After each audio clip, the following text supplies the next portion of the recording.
it can definitely be difficult being Hispanic and finding a balance with food. In this situation, if you're starting to notice that your eating patterns are different and they're not where they need to be, and you're not really feeling comfortable with that, the things that you can start to do is first realize when is your eating disorder, when your eating habits are changing, what's going on.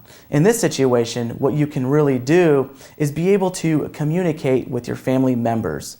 Now, family members could again be parents, it could be siblings, and in fact, it can even be cousins, because I know in my situation, there's always a ton of cousins when it goes into doing different activities with the family members. And with that, you really need to start having a balance of boundaries.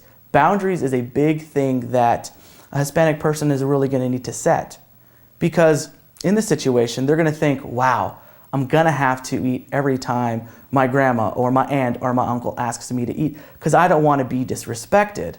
But again, in that situation, you're caring a lot about what other people think and not caring about yourself.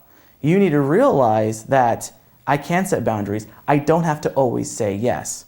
Sometimes this can be very difficult because you are feeling you're being offensive. If that is the case, you can do a couple of things.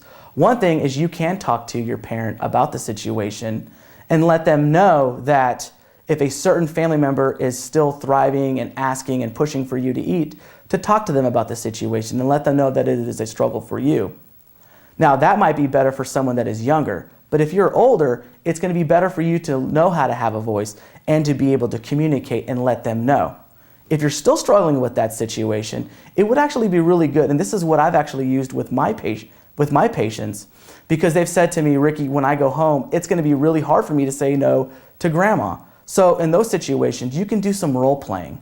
Role playing is really key in this situation because you can set up in an environment where, for me, an example, being the therapist, I played the role of that family member that continuously tried to egg on that person to eat or say, oh, just have another plate, or why don't you have another meal? Don't worry that if you already ate, there's always more food. So the person has a plan of exactly what to say and how to communicate. So in that situation, they just don't feel overwhelmed and shut down and then give in, which will lead them to a spiral downwards of having an eating disorder.